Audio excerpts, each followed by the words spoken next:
Well, good morning, everybody. Greetings and salutations to everybody out there in YouTube land. I'm your host once again, Dan Thornton. I want to thank you all for tuning on in to Lions Talk Live here the day after Christmas, the day that, man, most of us had a good day off work, hopefully with family and friends, and now you're back to going into your groove, getting back to work. Maybe some of you are still on vacation, whatever it may be. I just hope you're all having a good one.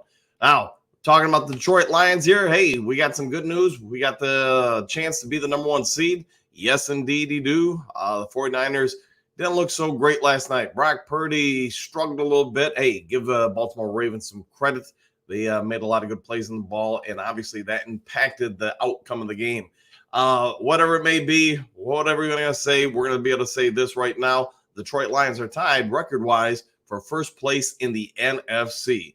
Yes, Philadelphia, unfortunately, won against the New York Football Giants, but it is what it is. We control our own fate to a certain degree. Come out here, win these next two games.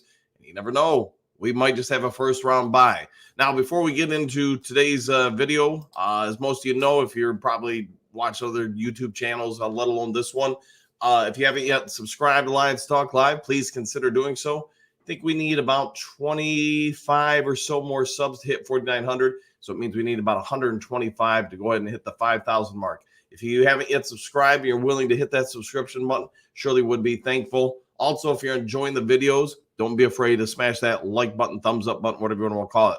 Last thing, if you're looking to buy or sell property either now or in the upcoming year, which is obviously only a couple days away, give me a call, shoot me a text, 269-998-2384. For over 30 years, I've worked in the industry, so let me use that information and wisdom to your behalf. See if I can save you some money on either the purchase or sale of property anywhere in the state of Michigan. If you're outside the state of Michigan, you can still call me, still text me. I can throw you some words of wisdom or connect you with somebody who might be able to work on your behest. All right, all that out of the way. Let's get things going. Let's get moving and shaking. Bit Lady, hey, good evening to you. Good morning, Coach. First, let's go win in Dallas. I agree with that. Note, out of the hospital now, feeling better. Thanks. Hey, good to hear. And I know everybody was asking about you, David, and then Devin's son. And I haven't heard about the others, but at least we got some good news with you that you're doing much better. Congrats, and hopefully you had a good Christmas. All right, Robert, good morning. Dan and crew, good morning to you, Robert. Hopefully you're having a do one. Robert, glad to see you're feeling better. Yeah. I know everybody, Bit Lady, in case you're unaware, Bit Lady is a bit of a regular here in the chat, and she wasn't feeling the best, I guess you could say, in recent weeks. So glad you're on the mend and feeling better. All right, JDC, good morning, all. Sheila Ford Hamp, Brad Holmes, Dan Campbell, thank you. You know, you got a great point there. It all starts at the top and matriculates its way downfield from there. Sheila Hamp Ford, probably the unsung hero, the silent hero, if you want, in this revitalization of the Detroit Lions franchise. When she took over, I don't know this for certain. I'm guessing she knew what she didn't know. So she contacted people she felt did know what she didn't know. And who you ever want to talk to or list in the structure of things, you go with Chris Spielman, you go with the hiring then of Brad Holmes, Dan Campbell. They brought in some people here. They broke the norm of her father, her mother, etc., as far as how the hierarchy worked in the Detroit Lions franchise and hiring and building this franchise. And to your point, JDC, you can see where obviously Ham Ford has made significant changes and improvements. This Detroit Lions franchise isn't just set up to win this year. It's set up to win for a while, I think. Now, they got to keep people in place. Obviously, you got to stay healthy. You got to keep drafting well, signing the right free agents, etc. But this isn't your dad's Detroit Lions. This isn't your mom's Detroit Lions. This is the brand new Lions, and they are doing things completely different. We need to really take a moment of pause and just appreciate where we're at as a franchise, let alone where this season is going. All right, Bit Lady at Robert G. Thanks, buddy. Happy holidays to all. Same to you. Southwest. Thank you, Baltimore, for beating the 49ers last night. Now San Francisco has something to play for when they play the Rams. That's an outstanding point you got there, Southwest, because as most of you know, currently it looks like the Lions and the Rams are a real strong possibility for the first postseason game for Detroit. That being said, obviously things can change. Detroit wins, the Rams lose, yada, yada. some alterations to the playoff format could still happen. Now, going to the last week of the regular season, the Lions, if they win in Dallas, and then obviously they'd have something to play for against Minnesota at the home or the regular season finale at home at Ford Field. But the other part of that equation has been, does the Rams game against the 49ers have any meaning? Because there was a real strong possibility the 49ers could have the number 1 seed wrapped up. Not so fast anymore, though. The 49ers might have to win that game just as much as anybody else if they want to keep their seeding. So last night's win again by the Baltimore Ravens may end up ultimately helping Detroit Lions out a ton. All right, Robert, anybody else concerned about Montgomery taking those hard hits to the head? It's part of the sport and especially part of that position. And as a running back, offensive line, defensive line, think about the pounding that those guys take. I'm expecting him to be fully okay. I'm not aware of any injury updates regarding him. But that being said, there are cumulative effects, and hopefully he's doing well. Robert, wow, what a weekend of football. After seeing the Eagles struggle, the Cowboys losing, and the 49ers getting pounded, the Lions have every bit as much of a chance to get to the Super Bowl. They do. Brock Purdy looked incredibly human last night. And he's had a couple moments this season where he's been exposed a little bit. Some of those are just unlucky bounces, great plays by the defense, however you want to term it. For Brock Purdy, his ability to go through progressions yesterday got exposed a little bit. And under pressure, he made some errors. So, we've talked about on the channel for about 10,000 years, it seems now. But everybody plays a whole lot different when they're getting hit regularly and when they're under duress a lot. So, Brock Purdy apparently is not immune to that effect. Kurt, greetings and salutations all. Hope everybody had a great holiday. Too bad the Giants couldn't have taken down Philly. Yeah, and give them credit. They're not playing for anything this point in the year. Tommy DeVito, the story kind of got at least took a little bit of a pause yesterday. He didn't have his greatest half ever, and give the Giants some credit for making a game of it. But yeah, if they could have beat Philly, Detroit being alone in the number 2 seed, and really the next weekend's game against Dallas would have had a ton of meaning. Now that doesn't anymore, but just other than that one particular game, it seems like the rest of the games really did go Detroit's way. Aaron, hello, Coach. After winning the division, do you think Dan Campbell is a lock for Coach of the Year? I wouldn't say a lock, Aaron, but I definitely think he's in the conversation. What we do these last couple weeks could really elevate his stock, though. Taking over this franchise, we all get it. The franchise was going nowhere except down, I guess you could say, and that's hard to believe. He could go even further down, but he's revitalized this team. So Jen's son was here watching the game, and he was really asking me, I thought, a buoyant question that if you don't know football, it's probably a fair question. So he was like, so what's an offensive coordinator, defensive coordinator? What does Dan Campbell do? What's his thing as a coach? Because most head coaches do tend to favor calling plays for one side of the ball or the other. That's not MCDC's motto. He's more kind of the overseer, the CEO. He lets everybody do their thing. I'm sure he has some input, but his thing is more or less keeping the team pointed in a similar direction. Row the boat, whatever you want to say. That's really his strength, and he understands what he doesn't know, and he leans on these other coordinators to do their jobs. So I'm going to say this, Aaron. I think by the end of the year, he might just end up winning this thing. Quentin, we got good morning. Good morning, all man. We're nearing the playoffs and still fighting for that number 1 spot. Yes, we are. We are still in the conversation for it, and this is very rare for any Lions fan. All right, Southwest. I've been critical of AG, but I give him credit for making schematic changes by adding more speed, cornerbacks, DBs, I should say, to the pass rush. Without that, I think the Lions would have lost that game. You could be right there. And the other thing going forward, more mobile quarterbacks, I think you're going to see more and more of the defensive back formations and blitzes, just because you are talking about somebody who may be, use Justin Fields as an example. Most of the corners or secondary are probably as fast as him or pretty dang close. They're more agile too, so they can move around a little bit more, hunt them down. And I think you might be onto a trend here when the Lions face mobile quarterbacks. All right, Jerome, morning, Coach. Would you rest our starters or keep them playing until the season ends? Really, a lot of it's going to come down to Jerome, what we've got going on with these games. So let's just say the Lions win Saturday. We're still in the hunt or conversation for the number 1 seed. Then I think the last game against Minnesota, you're absolutely playing everybody because you've got something to win, just like you've got something to lose. If the situation changes where that last game of the regular season is meaningless, if it's me, I've got them out there for a quarter, nothing more. I want to keep them, still engaged, still going.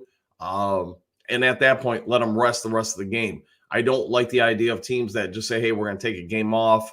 And then, the next week we're going to play. That's not my mentality. Again, I'd only go with a quarter, and then all backups the rest of the way. Hooker time. Please explain if Eagles, Lions, and 49ers all win out, how we get the number 2 seed. I believe strength of victory is tiebreaker, which as of now would be 49ers first, Eagles second, and Lions third. Yeah, if all 3 teams win out in your example there, Hooker time, will be the number 3 seed. 49ers, because I don't hold me 100% to this, but I want to say it's the strength of victories against NFC teams. We're not going to be able to catch them. They're going to be the number 1 seed. Eagles, I think, I don't remember what exactly the tiebreaker is over us, but they do have one that I'm aware of, and they would be the number 2 seed, and then Lions would be number 3, etc. So as far as the exact details between the Lions and Eagles, I couldn't recite it all to you. I'd be lying if I made up some stuff, so I won't do that to you. I'm just not that focused on those tiebreakers as of yet. We get to the final week of the regular season. I'll probably do a deeper dive for you and everybody else on that Hooker time. But I'm also sure we'll all be definitely versed at that point. All right, Southwest right now, CBS has the Eagles listed as the number 2 seed. I believe that is correct, yes. Although I do want to point out 9 Drinks sent me something this morning saying that I think it was the NFL app had us as the number 2 team in the NFL as of right now. Just food for thought. AJ, what do you got? Big game Saturday against Dallas. Let's get this. Yeah, I agree.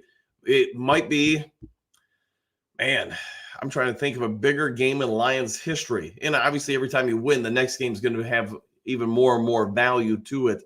But you might have to go back 2014 to find a game this big. Or, man, maybe 91, 93, somewhere in that range. Because think about the impact this has on the Lions seeding, the NFC overall as a whole. I mean, there's just a ton of value with this Dallas matchup. Robert, can you say number 1 seed? I can say it, and hopefully I just did say it. So we've got a real opportunity here. Yes, I agree with you, Robert, and it could happen. Jason, how's your confidence now knowing the Cowgirls lost 2 in a row combined with the division title? Momentum, 100%, Jason. And I will say this. So if it's me, and I haven't watched a ton of the Cowboys, I'll watch some more this week, but knowing a little bit about where their strengths are. I know I mentioned it. I think it might have been yesterday morning. I have noticed a trend against teams that run on the Dallas defense very well. They use a lot of guard pulls or zone trap counters, and that Dallas to this point has not solved that riddle. And I've seen it with, I'd say, at least 2 or 3 games against them. So knowing how much the Lions want to run the ball, I think this would be a huge game for either a tight end in motion, running a backside blocking assignment, maybe a pull a guard from the opposite side and counter. But I think that'll be one of the things we potentially will see a lot of against the Cowboys. Beyond that, I'm expecting the normal stuff, the play action and such, but I think you are going to have to account for Micah Parsons coming off the edge in those scenarios on passing downs a lot more. What their lines are going to do to accommodate that, I'm guessing chip blocks on release routes by the backfield. So, Gibbs or Montgomery coming out of the backfield, their first assignment is to chip or hit Parsons or any other rushers on the edges, and then release into a delayed route, pseudo screens. So we'll see if that comes to fruition. Bit Lady, I love the AG finally found the Iffy and Maven Reeves connection, even if it meant that it took injuries to find it. Now he has started to utilize more speed and athletic guys, and we need more options. Yeah, and to add to your point, Bit Lady, you're going to see, I'm assuming this game, that you're going to see C.J. Gardner-Johnson return as well. So another weapon to put out there. more speed, another playmaker. And I know this question's coming. I know we've already talked about it in the show a little bit this prior week. I do anticipate Iffy, Kirby, CJ, Branch, and Sutton will all be on the field together. Not all the time, but maybe 60% of the time, somewhere in that vicinity, because they're all playmakers. So they can all cover. And you know what? Most of those guys can hit. I don't probably want Kirby up on the line of scrimmage being a pseudo backer, but the rest of them all fit that role. Eddie, any real injuries out of the mini game, Coach? None that I'm aware of. I mean, normal, pop-ups here and there, but I don't think there's anything of significant note. Jason, at Robert, Yankee number 1 seed is not out of the question, I believe. Yeah, number 1 seed is still in play for the Detroit Lions. Correct. JP, any news on Houston? Do you think he will be back? I do believe he'll be back. Obviously, we're running out of time here, but he might be one that they bring back just for the regular season finale. We'll see, but he's got to be pretty dang close at this point. All right, Southwest, Purdy is not unbeatable. Like with most quarterbacks, when he's under pressure, he's more prone to making mistakes. Yeah, and that internal clock gets moving a whole lot faster than he wanted it to. But like you just said, Southwest, he's no different than any other human on this planet that plays NFL football, especially at the quarterback position.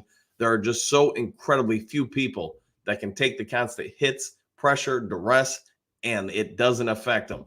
99% of us are going to be affected in a bad way. Brock Purdy, he's still a younger quarterback.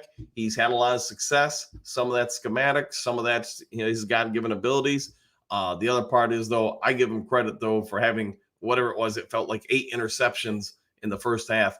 And you know what? They didn't pull him. They kept him out there riding. And, he showed me some stuff last night. Even though it wasn't his best night, he stuck with it.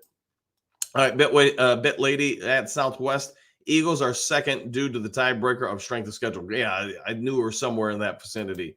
Southwest versus opponents. NFC. I'm seeing. All right, Jesse, what do you got at Southwest? He didn't look too pretty last night. Here we go.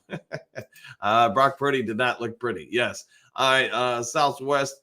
Bit Lady, I think the Lions may overtake them if they win their last 2 games against much tougher opponents than what the Eagles have. That could be. And again, guys, just being fully upfront and honest with you, I have not done a deep dive into that because, to me, it's only going to come into play that last week of the season. If we win this week, then that's a bigger topic.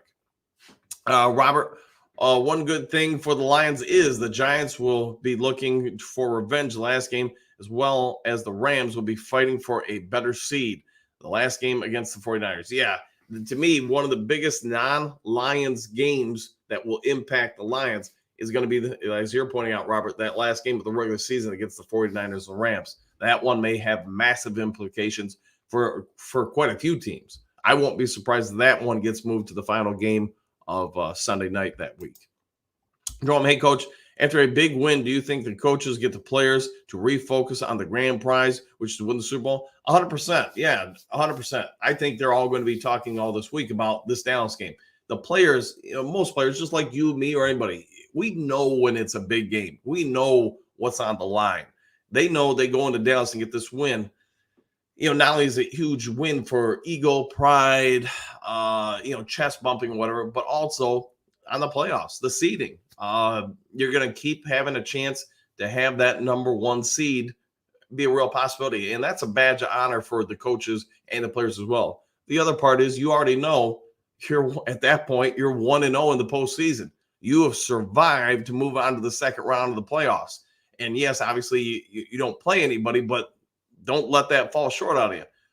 When you take the field, half of the teams in the playoffs will already be eliminated. So that's something I know they're going to be fighting for, that number 1 seed as best they can to achieve it. All right, Christopher, what do you got? CeeDee Lamb is going to be a tough matchup this weekend. Yeah, the make no mistake about it. I mean, this defense has improved the last couple of games, but it still has some weaknesses. CeeDee Lamb is going to be a topic of concern for this Detroit Lions secondary, and what they're going to do to account for him, among other things that I don't know. I do feel, I know I started talking about it a little bit earlier in the show, but the Blitzburg from the secondary, the slots, safeties, etc. I think that's going to be a real big play this week against Dallas, just because I think you're going to want to keep a mobile quarterback, like Zach Prescott in check a little bit. All right, Jess, what do you got? What's happening all? Green Sanitation, Detroit, and rare air here. Yeah, they are, man. When's the last time the Lions had a chance at the number 1 seed in the playoffs? Whew, that would be a good research question, because I couldn't answer that for you real quick. It wasn't in the 90s. I know that. Bet Lady, Southwest, at Southwest, all top 3 seeds is possible, right? Yeah, all the top 3 spots will be no worse in the playoffs than the number 3 seed in the postseason, just because of our record, etc. But yeah, to your point, yeah, we'll be one of the top 3 seeds. Just starts with the Cowboys. Like you said, it will be a big statement prior to the playoffs, 100%. Pat, just blows my mind that we are in a 3-way tie for the number 1 seed. Yeah, and that doesn't happen that often this late in the season. We'll see what shakes out after this upcoming weekend, but the Lions have a chance to really move up to the number 2 seed, maybe even number 1. All right, Southwest Dan, I'd go to a 3-2-6 defense on 3rd and long situations. That gives you the ability to add 2 to 3 speed rushers to the blitz. I think you and I are on fairly similar thoughts with this, just because I'm going to do everything I can to have our best players on the field the majority of the time. And if Garner Johnson, if he looks good, if he's regained himself or whatever, the rust is shaking off, however we want to term it, if he's out there, he is a playmaker. He adds speed. He adds hitting. He adds coverage, man or zone. So he gives you a ton of flexibility there. Start with him. Now move on to Iffy and his performances the last month. I don't think there's a big dissimilarity at this point between those two, other than, Iffy's going to give you whatever it is, 3, 4, 5 inches of more height. So now you got 2 playmakers that are fast, can cover, hit, and it gives you, as far as your coverage assignments, so much more flexibility than you had 2 months ago, because both those guys can flat out cover. We all know Cam Sutton, he might not be the top cornerback in the NFL, but you know what? Is he a very capable cornerback? Yes, he is. So again, somebody who can cover, can hit, and you can play zone or man. And then, you keep going through the list of other players. You got Kirby Joseph, who fits that bill as well. To your point, you start getting faster, you start getting more athletic, you can start doing a whole lot more things out of your secondary, let alone the rest of the defense. Jalen Reeves-Maybin, another person you need to put in that list. When you go to if in your example, Southwest, the 3-2, I probably have him out there with Anzalone. And no disrespect to Jack Campbell, just Anzalone is playing at a better level than he is. So there's your 2 backers. One of them is incredibly nimble and quick. And Anzalone's, maybe not the same kind of speed or breadth that Jalen Reeves-Maybin has, but he's no slouch by any means. I've been really impressed with Anzalone's coverage ability this year. It seems to have grown exponentially. But the point is, all of a sudden, you've got a ton of guys out there that can cover man or zone. They can cover ground. They can cover space. Now you allow your front end to just go bull rush and create some opportunities for secondary personnel to blitz and hit the gaps.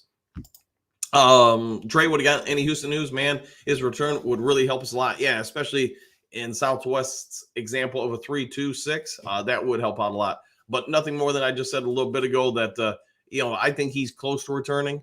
I think he's been close to about a month. It's just getting the team's medical staff to finally give the, thumbs up on it. All right, Jason, what do you got? Brock looked rough. His confidence is absolutely shaken. They played an incredible team, but he is vulnerable when we meet for the NFC championship. Yeah, I get you. And again, not to be the dead horse here, but you put pressure and consistent pressure on any quarterback, they're going to feel it. They start having to read things a whole lot faster. And like most of us in a pressure situation, if things start going against us, that pressure we're already feeling just gets turned up another level. So I agree. Southwest, one thought on the blitzes. I think the Lions need to figure out a way to take away the easy dump off passes, which are there if you leave the running back unaccounted for. Yeah, to your point, I want to say it was the first possession of the game For Minnesota offensively. They had that chip block delayed release with the tight end. And yeah, I don't remember. I think it was Vildor in assignment on him. He bit on the run and let the guy take off behind him. And I think they got like 30 some yards on it. But it's tough because guys get so swallowed up, trying to stop the run, they get exposed. And that's why those plays work so well.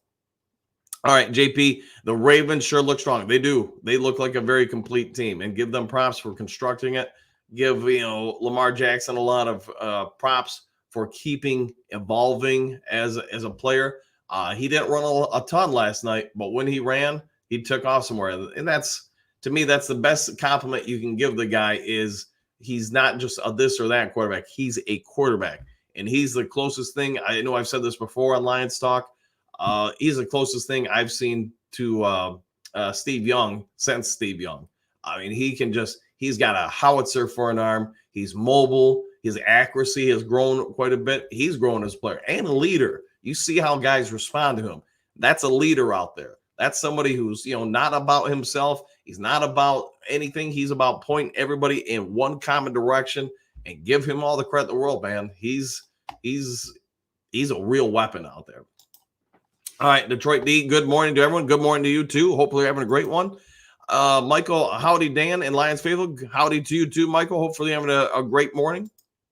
JDC, snow, hell freezing over, go Lions. All right, I'll go with that. Yeah, it must be the end of days because the Detroit Lions are fighting for the number 1 seed.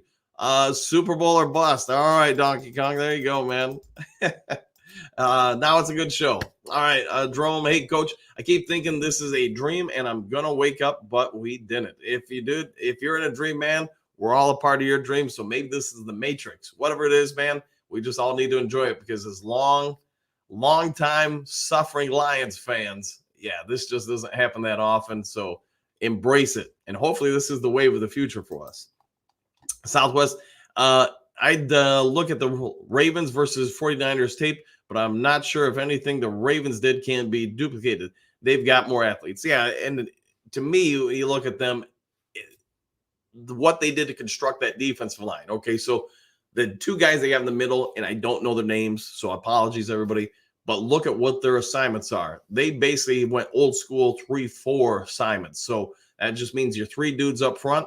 They're not, I mean, they get to the quarterback great, but they're going to eat up tons of blocking assignments from that offensive line.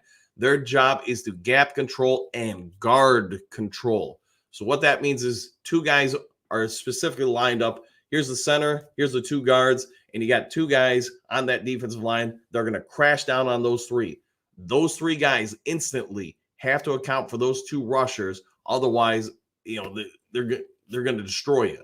So what that also lines up is the one guy who's lined up wide. And last night I didn't watch the whole game, but they were lined up over the left tackle. They're going to get one-on-one assignment blocking from that guy. So how does that impact the second roll? And the Ravens got some really good linebackers. That means those guys get to pick and choose the linebackers when they go in on rushing assignments where they want to go. Again, you've got the center of the offensive line all accounted for, starting with the center and the 2 guards, because they have to block those 2 rushers from the Ravens. Otherwise, they're getting after the quarterback right away. Those guys are just massive human beings. They're not 280 pounds. I'm guessing both of those guys were probably closer to 330, 340 range and mobile. So it just creates a lot of issues for blocking assignments and responsibilities. It allows most of the other rushers to get one-on-one assignments because those 2 guys are that massive and powerful. And could we duplicate that? Not with, I think, our current lineup.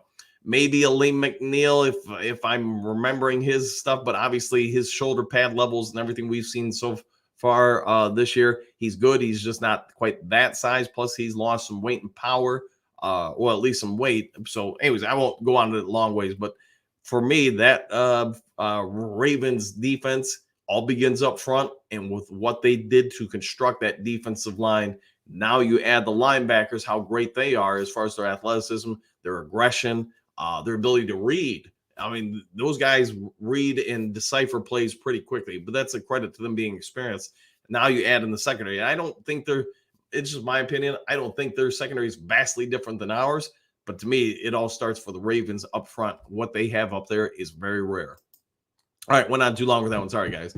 Detroit D, consistent pressure on the quarterback makes them all look more like mere mortals. We have to address our pass rush this offseason. 1,000% agree. And if it's me, just because of where we're going to be drafting, you probably got to do it in free agency. Maybe strike gold again like you do with Houston or something like that. But my guess is you're going to have to use some of that money to sign somebody, get somebody in here, and then continue to focus on just best player available at you at the draft. I just don't think there's going to be an elite edge rusher available to us in the latter part of the 20s or second round. Maybe I'm wrong. Maybe they find somebody that everybody else missed, which the Lions give their scouting department some credit. They've done very well with that. All right, Southwest. I thought it was Romeo Okwara who got the hit on Mullins at the end of the game, causing the fumble. I think you are correct. He did. And then, Kaminsky had the near opportunity to recover it. So I agree with you. I think it was Romeo. All right, Nathan, good morning, Duke Crew. Good morning to you, too. Detroit D, top 5 defenses all can rush the passer and defend the run. Correct. They can generate pressure typically without having to blitz.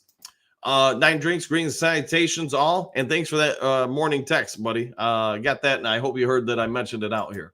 All right, Trump, gold backed current. Oh, boy, here we come. All right, moving on to Lions talk. Trey Fitness, Grand Rising to all. I trust everyone had a great holiday. Same to you, man. Hopefully you had a great one, Trey. This Dallas game will let the fans know if this team is for real or not. Yeah, and I'm really hoping we come out and win it. I mean, what Lions fan wouldn't be hoping for that? But I want to see, to your point, Trey, I want to see how we measure up against those elite teams. Earlier in the year, the Ravens game did not go our way by any stretch of imagination. So I want to see how much we've grown and developed from that opportunity to this one.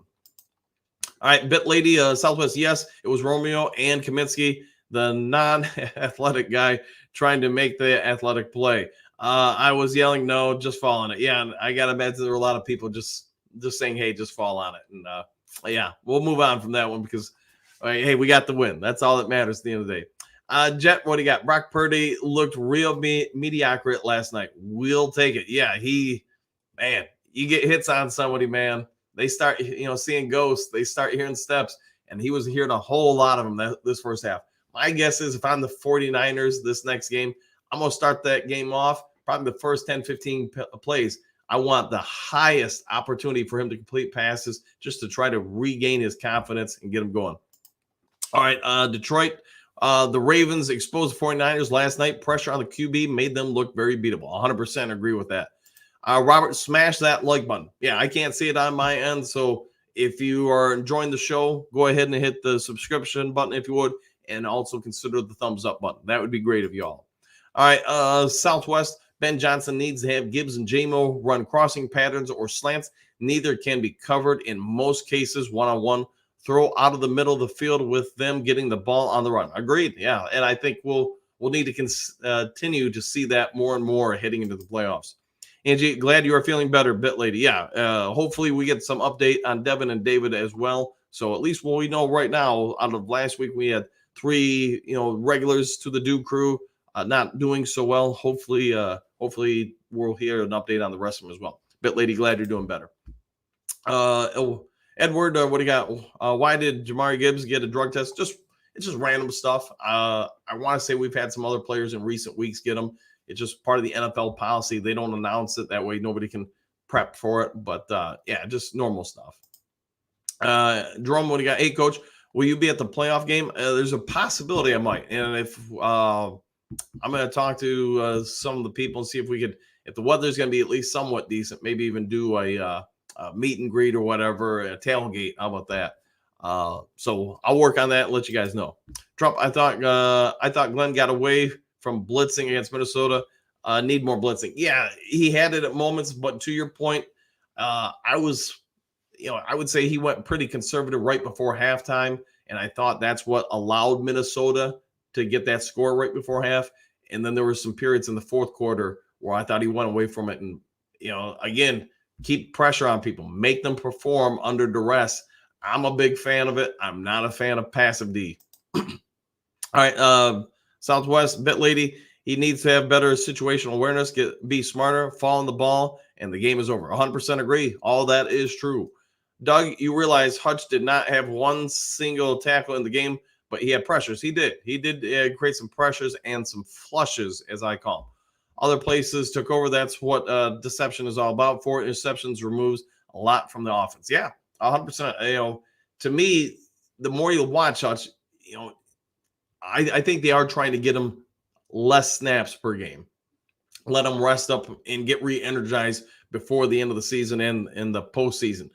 Now, that being said, I get he's got 6.5 sacks, but he's got a ton of pressures, flushes, and hurries on the other team. Flushes is a stat I use where can you get them quarterback to move out of their pocket? Can you get them or flush them out of their stance and make them go mobile? He does that pretty well. I think if the Lions can get another solid upfront pass rusher who can do the same thing, you'll start seeing a symbiotic relationship between those two and other people on that defensive line where they're all going to start getting more and more sacks because you can only escape into so many directions without running into somebody else if they can break assignment and containment from the offensive line. All right, Detroit D, did Money get hurt, Sonny? They stopped running him in the second half.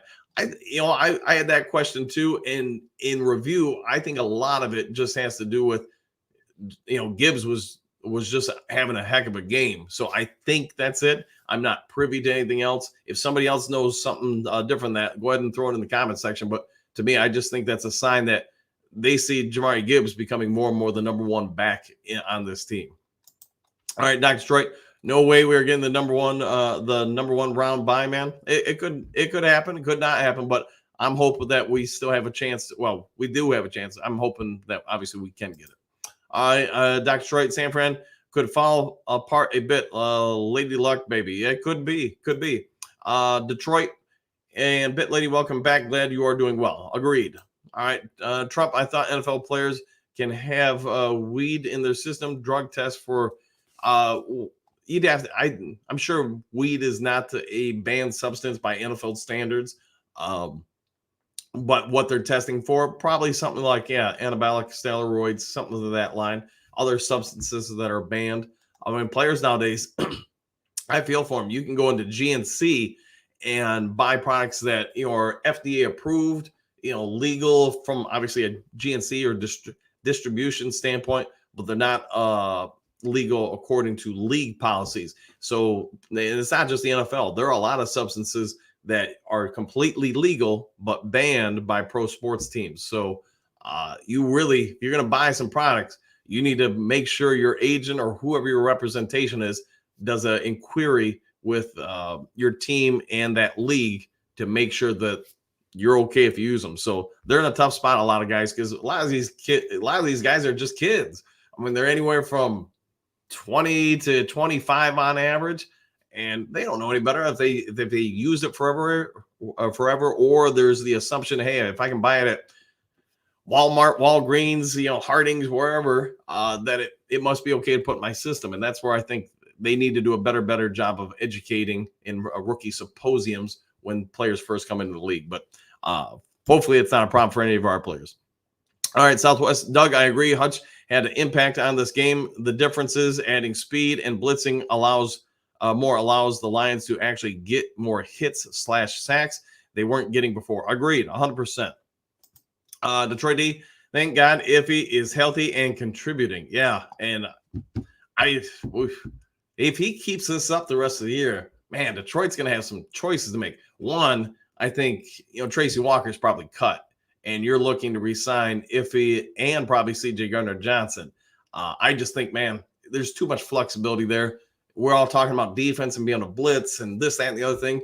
Man, I don't care what the player is. I don't care about positions. That's something I moved away from a long time ago.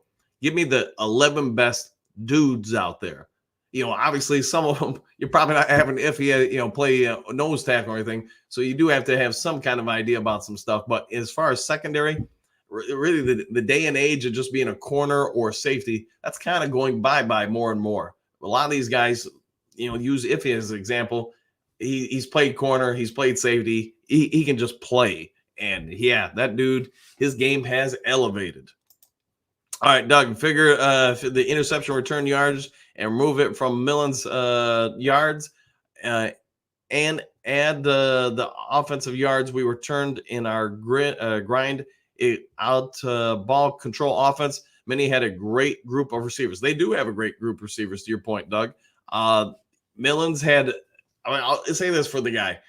He had a great game in every aspect except the fumbles and then the interceptions. And he nearly had another, maybe 2 interceptions and nearly another fumble or 2. But whatever it is, man, he did not look horrible. I would not be surprised if he balls out anything like that the rest of the regular season. That whether it's Minnesota or somebody's going to look to sign him. Doesn't mean he's going to be brought in to be the secure number 1 quarterback. But the guy did have some ability to do some stuff out there, and hopefully for him and his family, he secured an NFL contract for a few more years to help get a little bit more cash. Detroit D, we are going to have 4 safeties on the field at the same time. Can't wait to see how AG deploys those guys with him bringing pressure from the secondary. So I think you're spot on. I know I've been talking about it, but if it's me, I'm probably leaving at this point in time. I'm probably leaving Iffy and Kirby in the back end. So the traditional safety spots. I'm probably playing Gardner Johnson as a pseudo linebacker, weak side responsibilities. Just because, again, speed, flexibility, coverage. And this wouldn't be on every down, but probably about 60% of the downs. Brian Branch going to remain in the slot, Sutton out wide, and from there, mix and match as you need. All right, Trump, we are set up perfectly for sloppy wins, lots of experience. I'll take it. I'll take any kind of win we get, man. Terrence, who do we want to play in the playoffs, Rams or Seattle? At this point, I'm probably leaning Seattle. Seattle, and I get the biggest problem they're going to present to us, in my opinion, is their bigger, more physical wide receivers. We have struggled with that. Now, with that being said, some of our secondary has changed exponentially from the last time we played them. So we'll see what happens. But if I had to pick between the two, I'm probably going with Seattle. If you're asking my opinion. Detroit D, it would be nice to see Hooker against the Vikings week 18. There's a real strong possibility. I think we do get that. Obviously, if we don't have anything on the line that particular game, the regular season finale, I'm hoping both starting offensive assignments, offensive and defensive assignments are out there for the first quarter. Beyond that, all backups. So does that mean that Hooker gets, the fourth quarter, maybe part of the third and the fourth quarter? That I don't know, but I'm guessing that would be an opportunity for him. Detroit D, I want Seattle to beat Geno and Pete Carroll. I'm with you on that, man. Southwest, Iffy, CJ Gardner Johnson, Branch, Joseph, Valdor, Dorsey. That's 6 guys we have in the field as part of that 3-2-6 when it's third and long. We could go with that. Detroit, all right, I agree with you, man.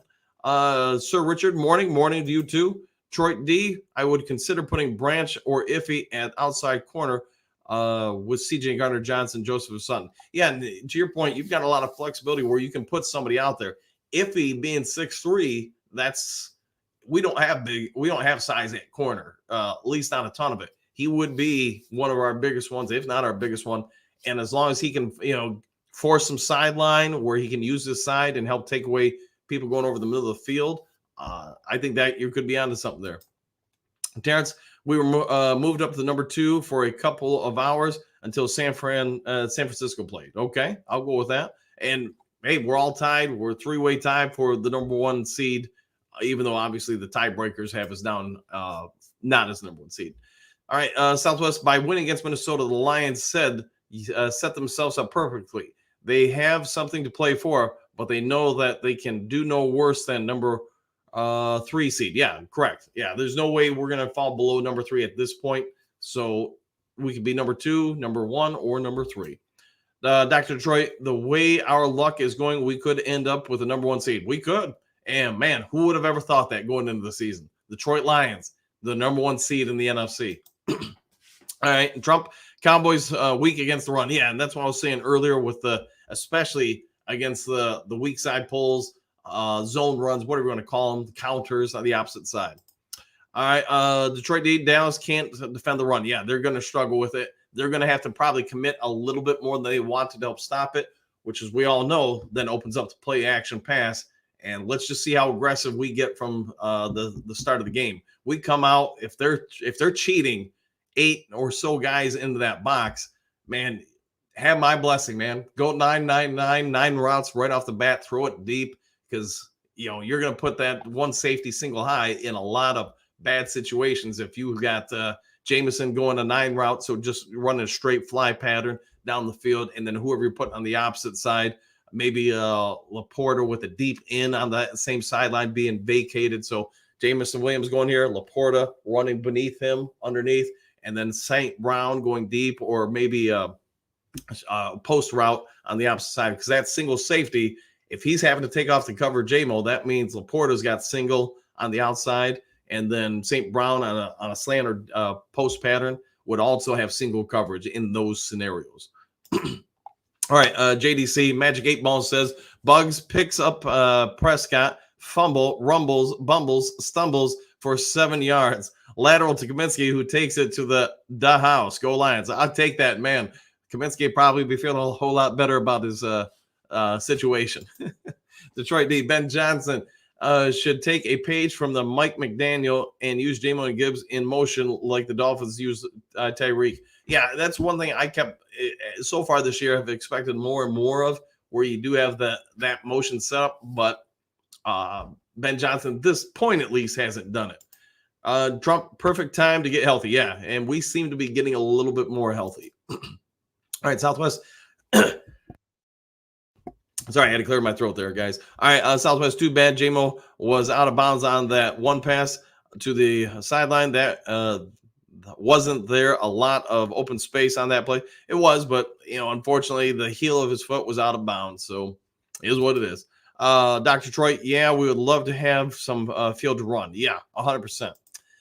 Trump, blitz, and more blitz. I like the way you're thinking. Be assertive, be aggressive. And Boot, good morning after Duke crew. All kinds of possibilities. You are 100% correct. Hopefully you're having a good morning. Dominic, good morning from Texas. With San Francisco lost to the Rams, Lions can take the number 1 seed.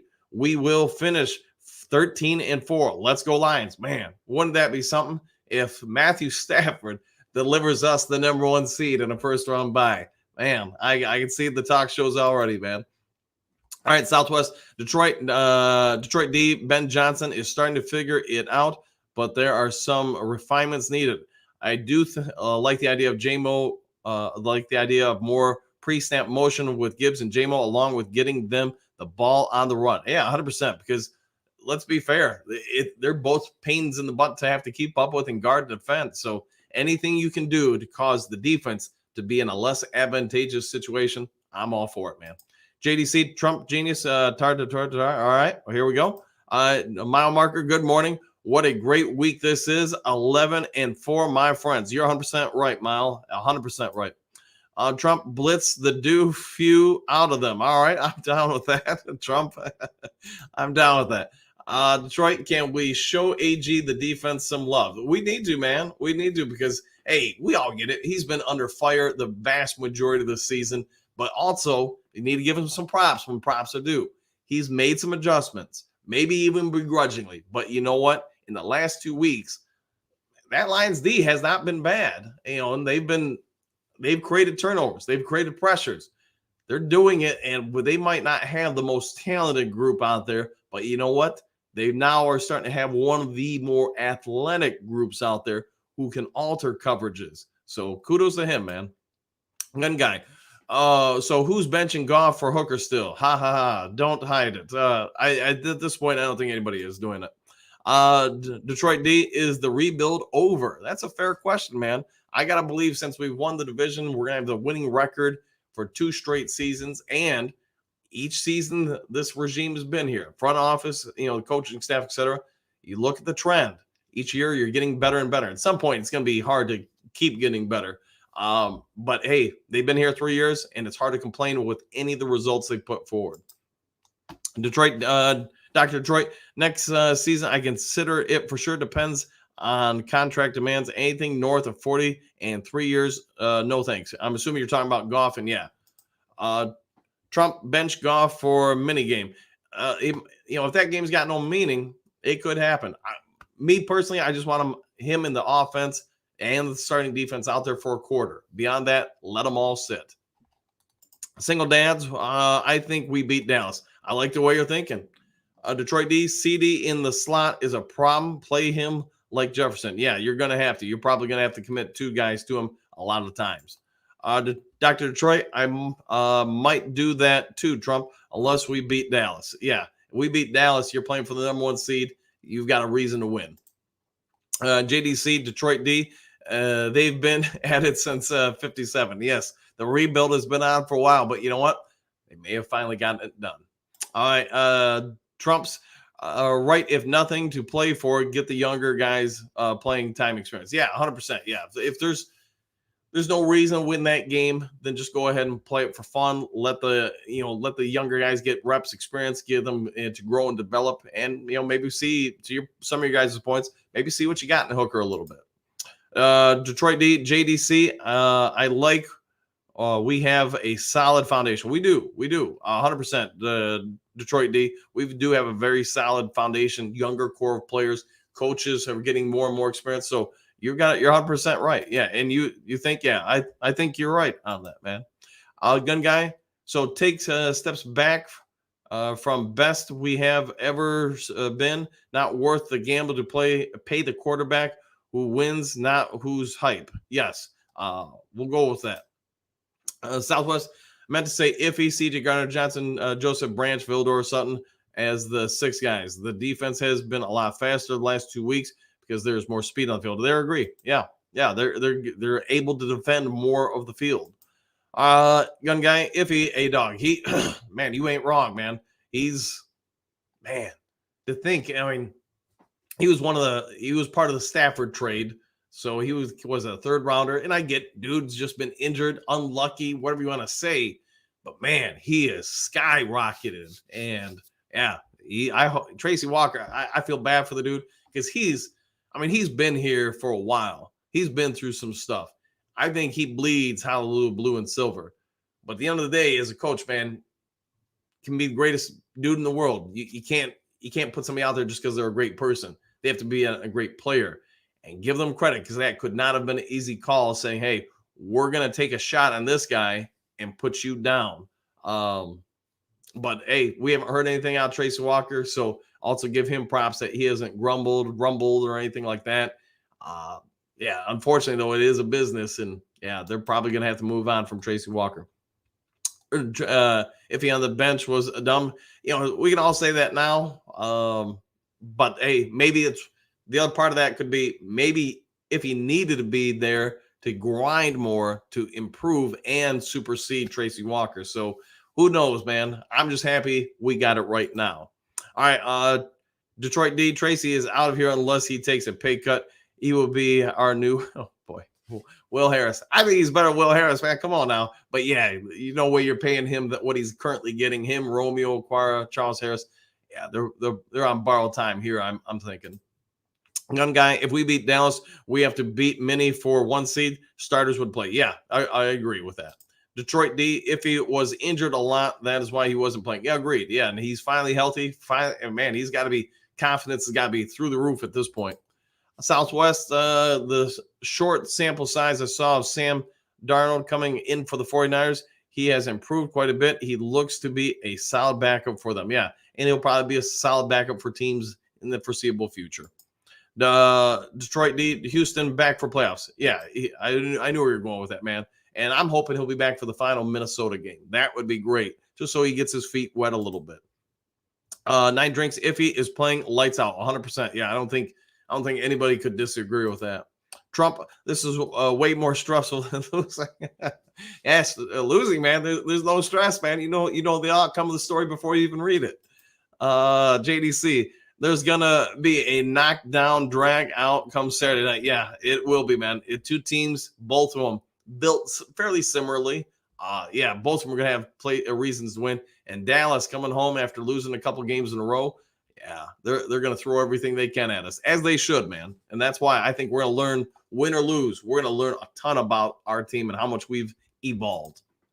Detroit D, don't want the number one seed. I want to keep playing to stay in rhythm. Yeah, I agree. I want us to keep going and keep going after it. The only thing I would say, D, is we get that number one seed. Like I said, you've already survived the first round of the playoffs. You do get guys some rest, but at the other side of it too, I hate having it, because if you have a bye and you're facing a team who's already had a play in the playoffs, they've got some of those nerves, playoff nerves out of the way, where you're now starting that game after the bye with those nerves. Because, and especially a game like the NFL, man, where one or two plays can have such an impact. The idea of you coming out, getting those playoff nerves out of the way in that first quarter while they're already done, man, a couple bounces, that game can turn in a hurry, and all of a sudden you've got a whole lot more nerves. Dr. Troy, this is way more relaxing than losing to me. All right, fair enough. Trump, Sam Darnold scares me. Well, hopefully we don't have to even worry about the 49ers to the NFC Championship. JD, what do you got? Detroit will beat Dallas. We will give Dallas first L at home. I like the way you're thinking. Dr. Detroit, that would be huge, JD, 100%. Gun guy, one gives time to heal and game plan like a bye week. We need time for players to get healthy. Yeah, that's the biggest advantage. The bye week is just the health of your players. You basically give them 14 days between games to rest on up. Dr. Detroit, in hindsight, Baltimore loss doesn't look so bad. No, they got a lot of bounces to go their way. We weren't as probably prepared as we could have been for that game. Hey, you move on from those. It still only counted as one loss. JDC at Dr. Detroit, LOL. Winning isn't everything, but losing sucks. Yes, agreed. All right, guys, about that time for me to head on out and go get the morning Mountain Dew and then start the work day. If you haven't yet subscribed to Lions Talk Live, please consider doing so. Also, if you would, go ahead and hit that thumbs up button. It surely would be grateful. Other than that, if there's some breaking news in any way, shape, or form today, I'll hop on the mic. I don't have an incredibly busy day, so I'll try to help on out. Enjoy your day. Hopefully, some of you guys are still enjoying the holiday season. I'll see you all in the next Lions Talk Live. Take care, everybody.